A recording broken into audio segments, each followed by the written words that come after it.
Nuffield, I'm Helen and I've spent the last 2 years investigating how to better protect our rural landscapes.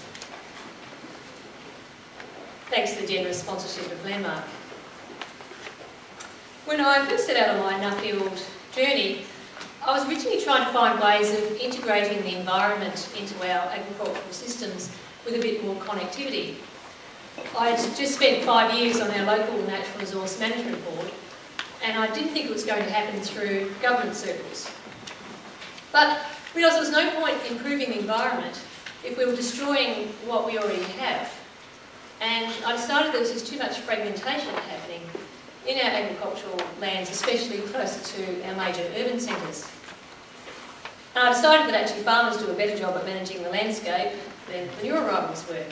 So my conclusion was that we needed better planning to ensure the survival of our agricultural lands. So I set off on my journey around the world.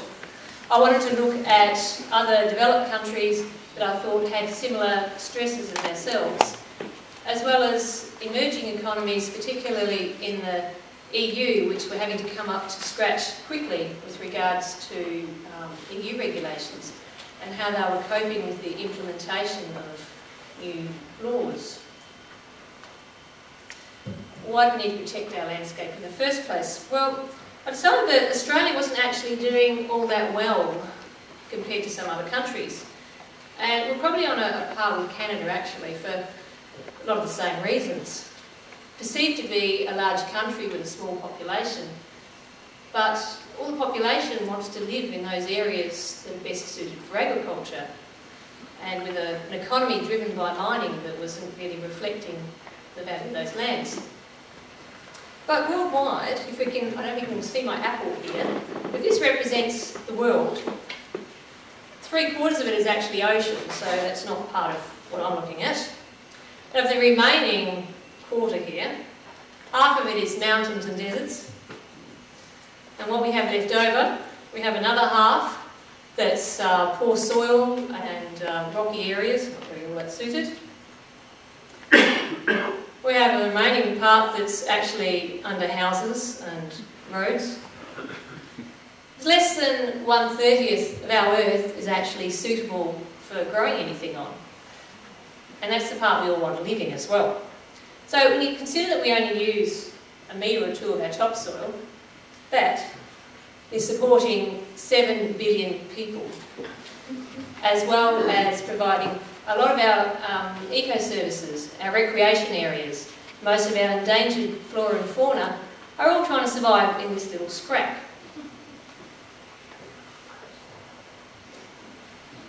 Now, I decided that countries like China were in some ways doing a better job of it than we were. Now, I don't particularly want to live in Beijing here, and China is using up a lot of its agricultural land in urban expansion. But they have a city and then they have the rural area. Now, if we have to fit another 2 billion people on our planet by the year 2050, as the United Nations is telling us, and here in Australia we may have an extra 10 million, nearly a 50% increase, we've got to just actually consider where we're putting these people and who's going to use what resources. So I said here in China they put people where they put people, and their farmland stays farming. And you'll notice in the background there, they actually have retained quite a bit of environmental land as well. My husband and I farm in the Gilbert Valley. It's 100 kilometres north of here. We have the viticultural areas of the Calera and Barossa valleys each side of us. And there's development pressures each side, which leads me to really worry as to the agricultural future of this broad belt that surrounds Adelaide. We're the driest state and the driest continent, and there's not really that much good horticultural and very productive land. It's a very beautiful area with productive soils, reliable rainfall, but it's also very attractive and people want to live there. My husband shares my same passions, and he decided to go into the local council to try and improve some planning. But a lot of the council's moves were actually thwarted by developers deciding that that they would circumvent local rules and go straight to the state government, would override them. So governments really have to look at tackling big issues, and I feel that stronger legislation is required. No matter where I went in the world, economics can't really be relied upon to manage the environment. Land prices in our areas don't necessarily reflect the return you can make from that land. So we've actually moved further out. We have some station country, another 120 kilometres away. Makes farming just that bit tougher, and we're by no means the only ones in our community who have had to move out. And it has impacts on manning the CFS truck, and it's harder on family life. There's not a reduction in population in the district because we have a lot of newcomers coming in. They don't necessarily understand farming needs, particularly with regards to dogs and weeds. Nowhere in Western Europe can you build on farmland easily, except in Ireland. And due to their tiger economy, a lot of houses went on to what was verdant pasture. And a lot of these have now become ghost houses. Now, I wonder what is contributing the most to the gross domestic product of Ireland, and they certainly need some at the moment. This, or down the road at Bill O'Keefe's property, who's sitting here with us today.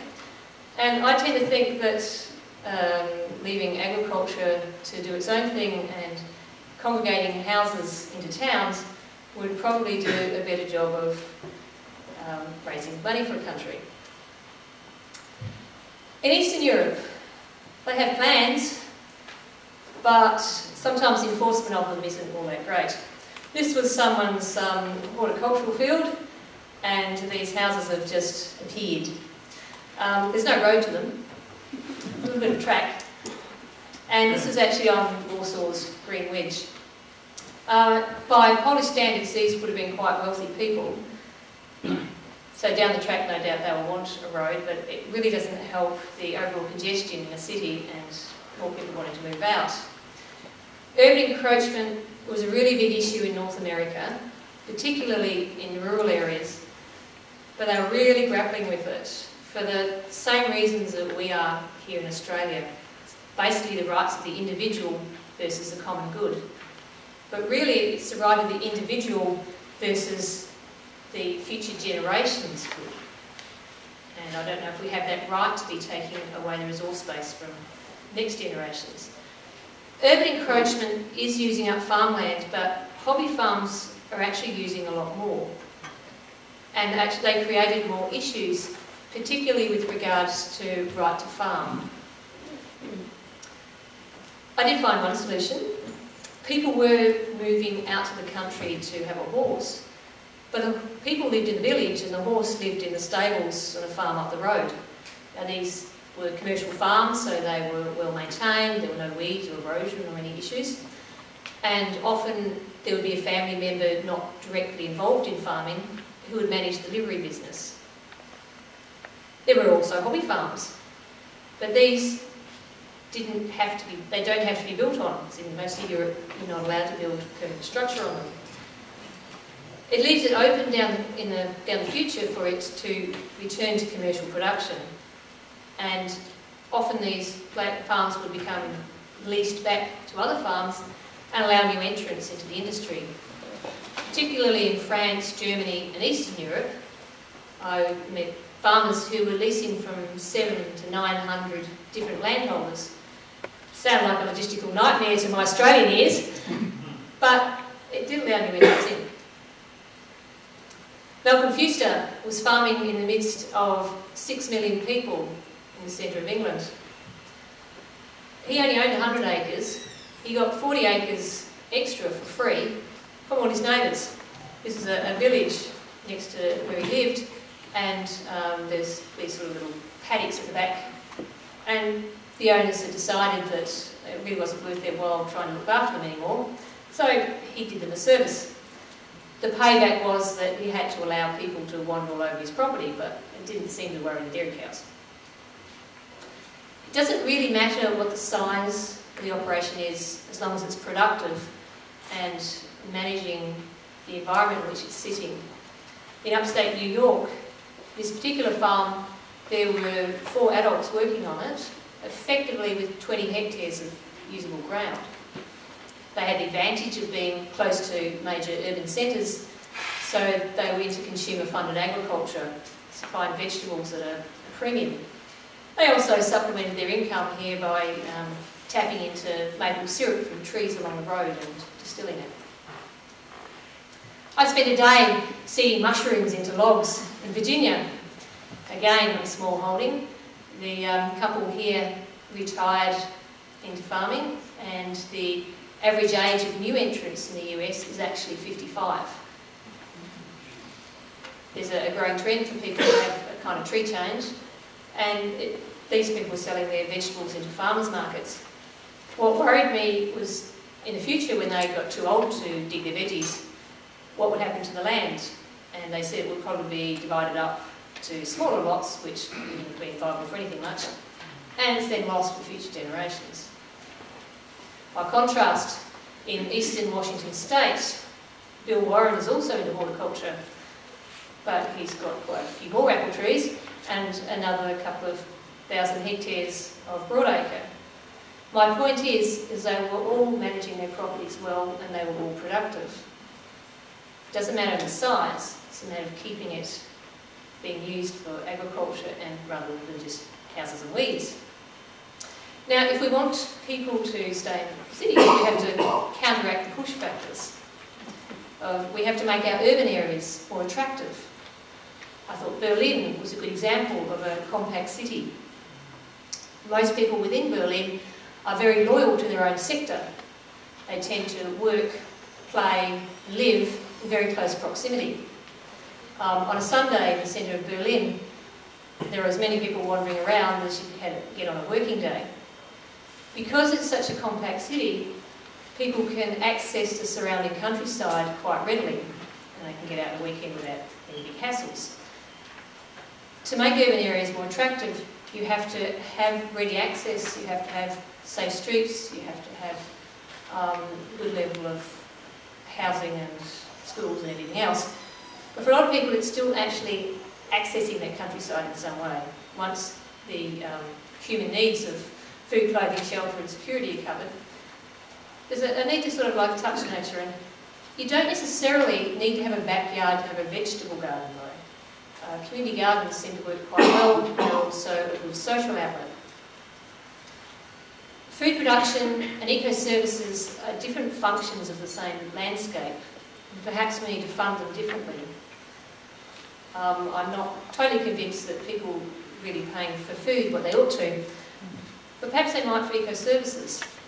If the community wants access, perhaps they need to be able to pay for it. But we as farmers need to find ways to provide that access. There are a lot of health and safety issues in my mind with people wandering around essentially work sites. But we have to find a way. So I looked at different ways other people were trying to do this.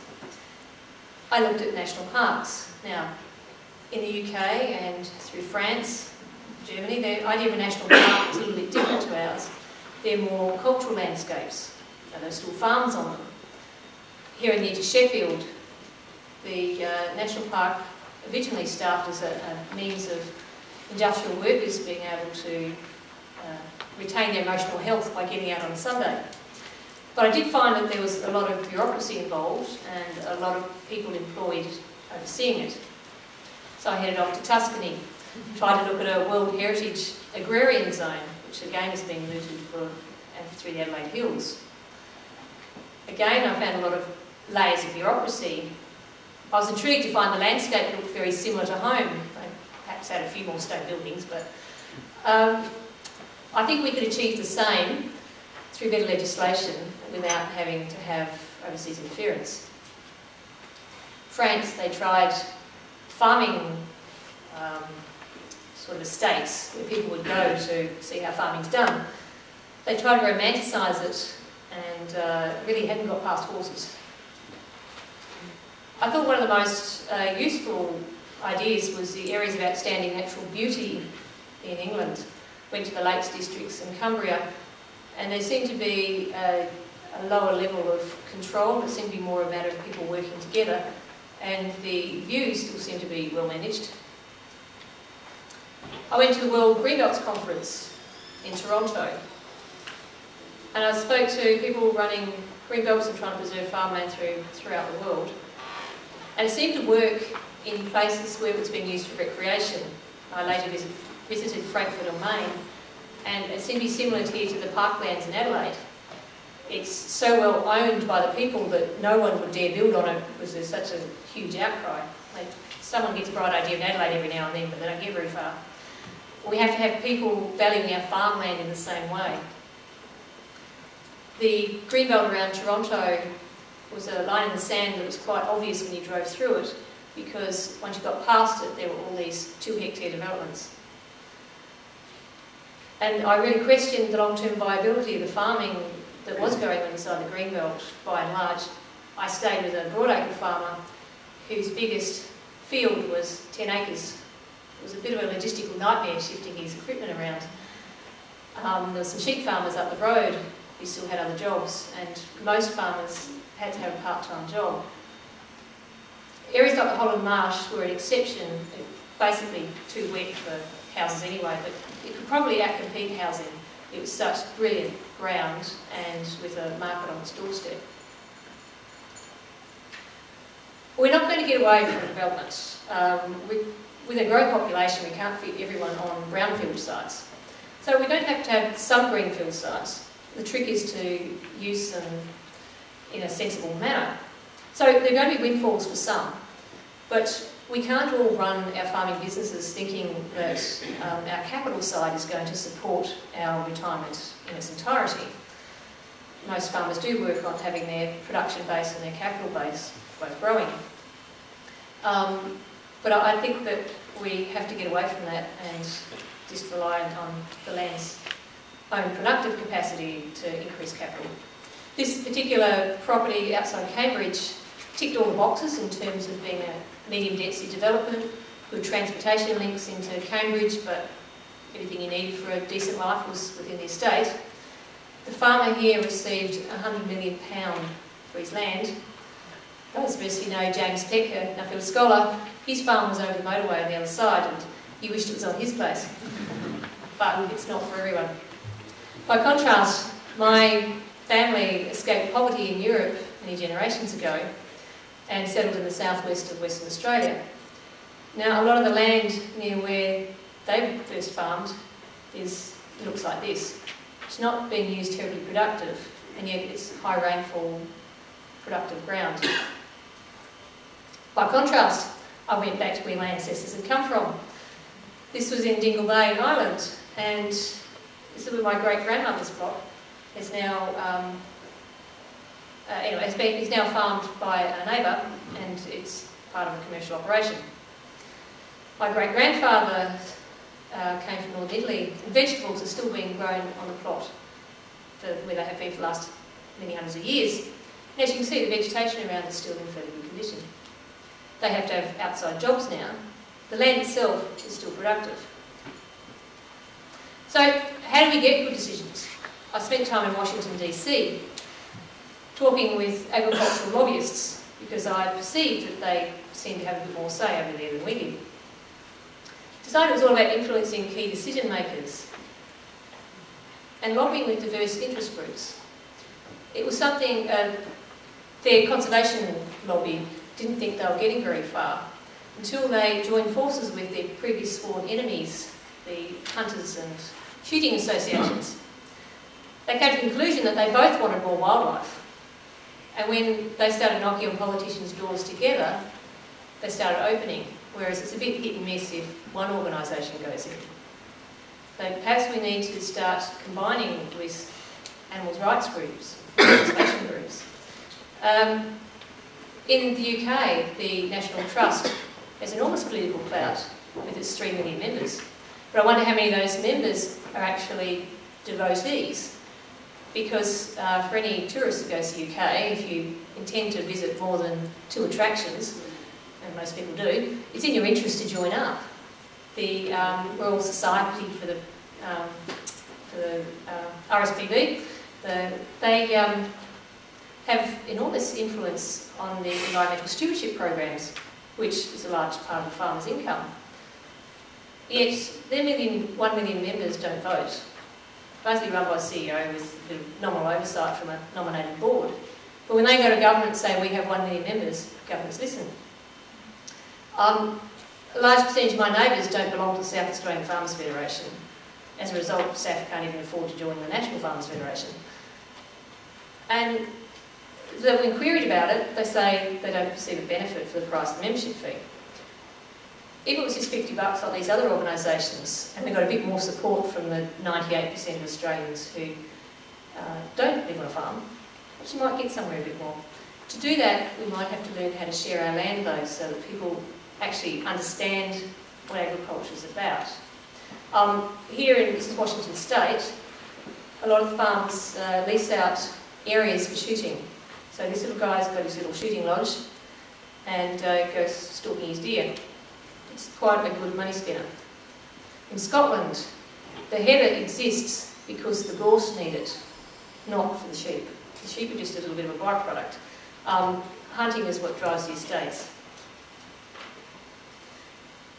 In Wales, Tony Davies here was paid to reduce his flock from 3,000 ewes to 400 to spell this grassland area.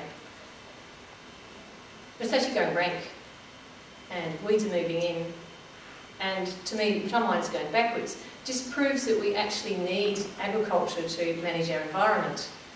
So I think we need to talk up agriculture and make it exciting. Can people remember when lamb didn't appear on menus? It's perceived as being too cheap a cut, whereas as soon as it's worth more, people are after it. And I think if we can value ourselves and make ourselves more exciting, then we might have more of a chance of preserving that land for future generations. So I really want to get some discussion going, getting some community debate around this matter, because at the moment it seems to be led more by developers, and it's a reactive approach. For a start, I think we'll concentrate on the rural living areas. This area outside Melbourne. I don't think it's a terribly efficient use of space with regards to housing, and I don't think it's a very good way of managing the environment either. But as farmers, we need to drive it so that we're the ones that are controlling it, not some of these other interest groups that are out there.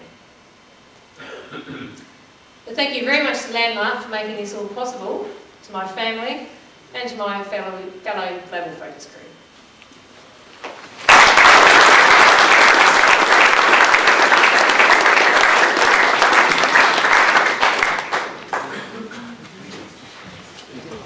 Thanks, Helen. We've got a few minutes for a couple of quick questions.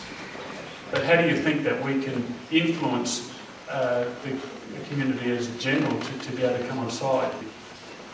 It's not going to be a short process. I think we should be starting with the younger generation.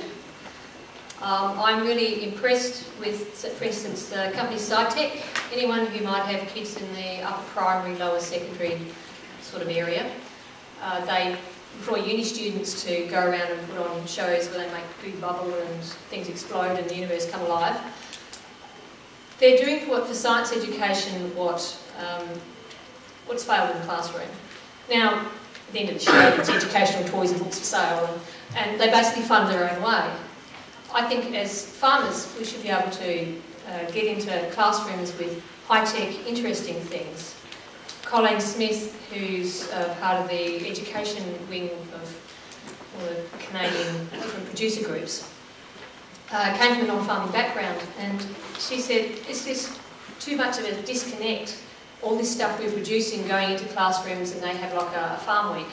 They have quite a good idea actually. They have a point in the year at which you have paid off your annual food bill. At the moment, it's about 10% of a Canadian's income goes in food. So this is sort of like the beginning of February. This is Food Day, and they have been publicity about this is where you've actually paid for your food now for the whole year. Anyway, she's saying they have kids travel out during this week to go to farms, and it's too big a disconnect. The city kid comes out and the dairy cow smells and shuts off, and just can't really relate grain growing in a paddock to an end product. There are just too many stages in between. But she was arguing that we should be sending really high-tech, interesting speakers into classrooms, and I really agree. It only takes a few kitchen ingredients to make DNA, for instance. You know, you could have little GPSs and turn keys into tractors and solve out a problem, or that kind of thing. I think we've worked from the kids and work up. It's a starting process. At ABES, I sat in the section on attracting more people into rural research, into basically ag courses at university. And I came out thinking, oh, this is Gen Y we're talking about here. It's all about how we have to produce food cheaper to save the planet. I've been to uni open days with my kids standing out the back there, and yeah, all the other faculties are talking about how much money they're getting now, how exciting their course is. So I think if we value ourselves, talk about how exciting we are, it's a bit of a start. Helen,